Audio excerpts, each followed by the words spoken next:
এটা কি আলুর চাট বানাচ্ছো? হ্যাঁ, টিকিয়া চাট। তুই খেতে ভালোবাসিস তো, ওই জন্য।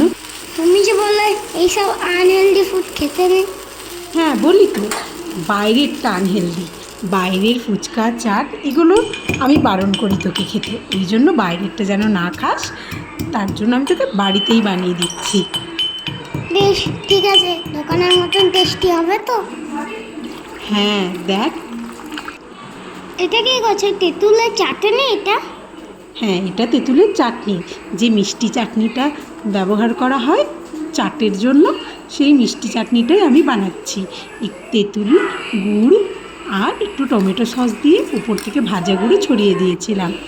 আর এই দেখ, এটা পাঁপড়ালার থেকে সেই ফুচকা পাঁপড়গুলো কিনেছিলাম, সেগুলোই আর কি ভেজে নিচ্ছি পাপড়ি করব বলে। এরপর আমি একটু ওই আলুর টিকিয়াটাকে কেটে নিয়ে তার উপর থেকে ঘুগনি, সেউ ভাজা, তেঁতুল জল, একটু ভাজা গুঁড়ো, ফুচকার পাপড়ি দিয়ে ভালো করে সাজিয়ে নিচ্ছি। বাহ, দেখতে তো খুব অসাধারণ হয়েছে। খেয়ে দেখবি, খেতেও দারুণ হবে।